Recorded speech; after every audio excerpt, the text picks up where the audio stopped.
Conspiracy, a secret plan by a group to do something unlawful or harmful according to Google.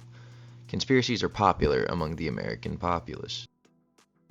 We like to theorize about unfortunate events in our country's history, that maybe these events were not just unfortunate. Instead, they were planned and executed by a group of people within our government to garner support for wars. Support that would not be there if these events didn't happen. Theory is common in any subject. People like to speculate. But sometimes there's proof. There is evidence of wrongdoings done by groups of people that lead to the public gaining knowledge of these wrongdoings. Operation Northwoods.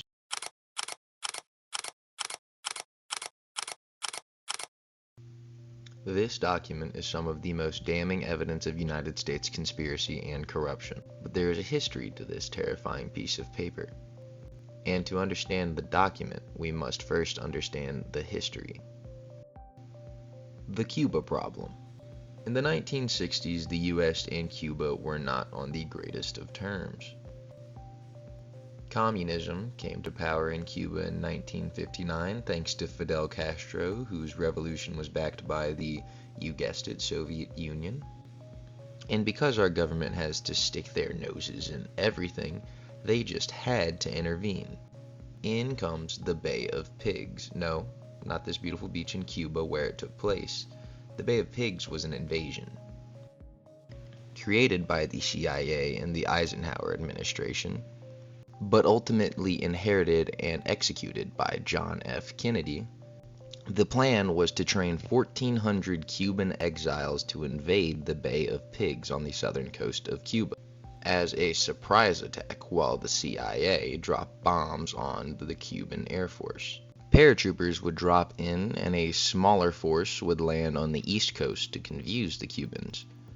The main force would then advance to Matanzas, where they would set up a defensive position and establish a provisional government. This plan depended on a swift and successful attack, followed by the population of Cuba joining the invaders. Sounds like a good idea, right? I mean, we have the greatest leaders of our country, some of the brightest minds, concocting this plan. It has to work out, right? Wrong. The Bay of Pigs failed tremendously, and this left their air force completely intact. CIA bombers missed their targets, leaving their air force intact. This allowed the Cuban Air Force to sink the escort ships that were bringing in the exiled Cuban forces. And to top it all off, the bad weather on the day even further worsened their chances. The second airstrike was canceled, and the Bay of Pigs invasion was called a bust. Absolutely everything that could go wrong went wrong.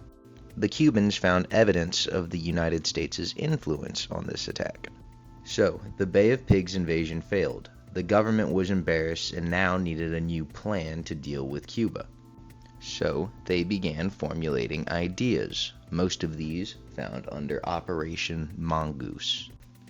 But before we go on to discuss Mongoose and then Operation Northwoods, there is one key event that we need to discuss: a crisis.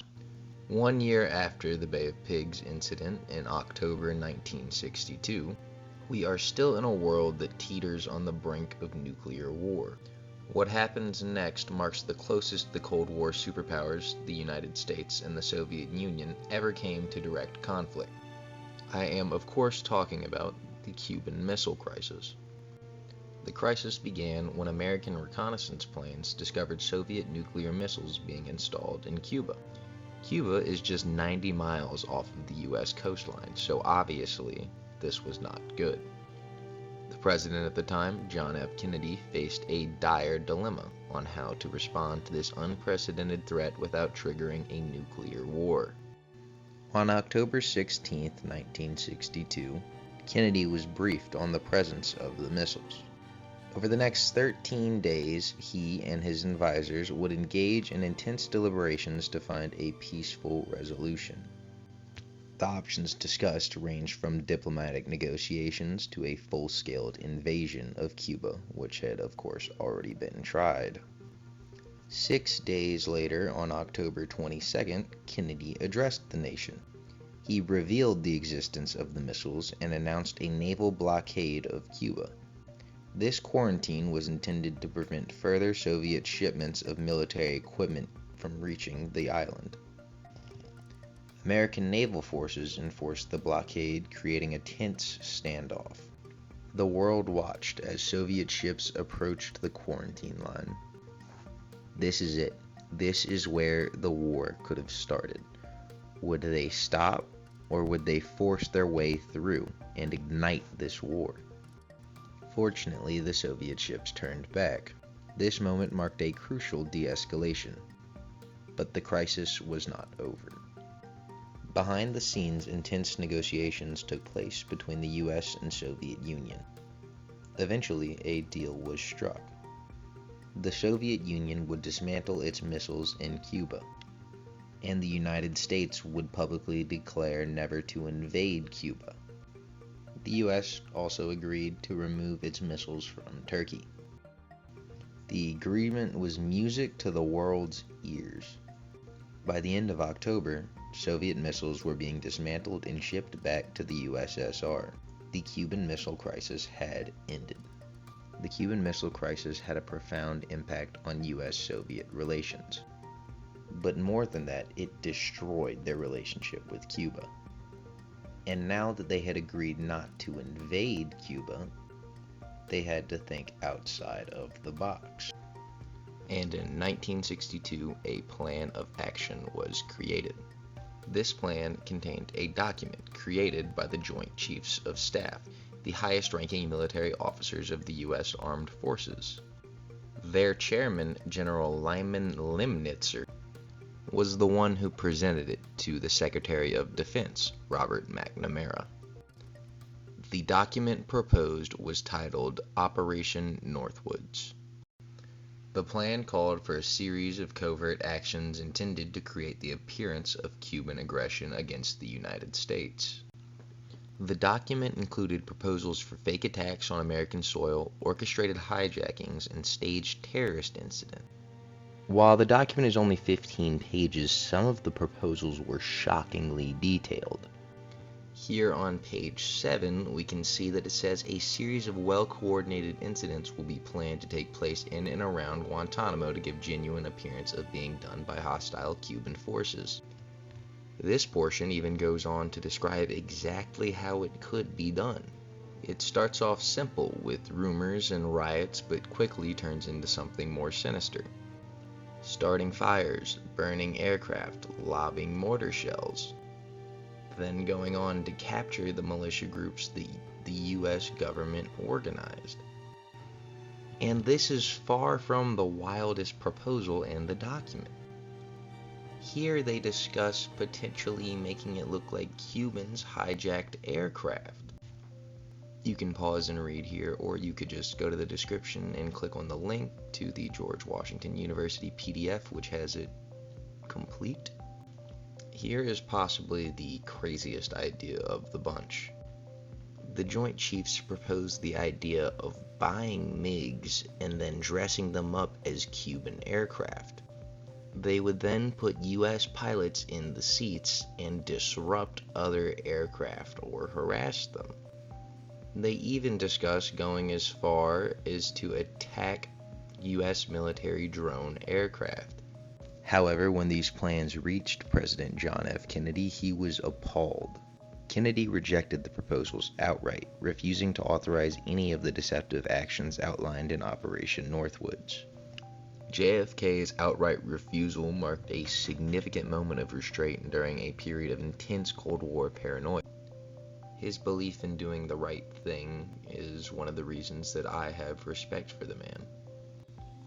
Nevertheless, the president obviously didn't bring this to the public immediately. It actually took quite some time for these documents to be released.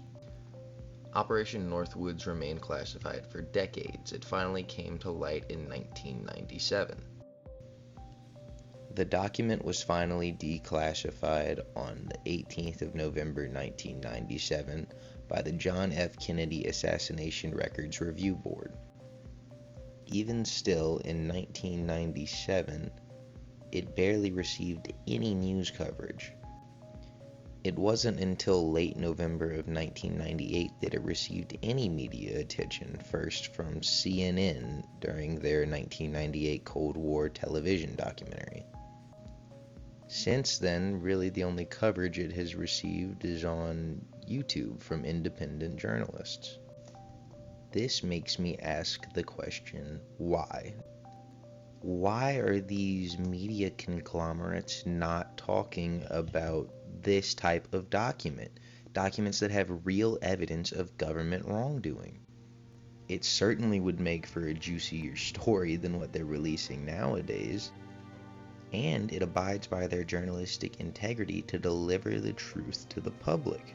I fear we're doomed that we will never know if the media is telling the truth or lying to us.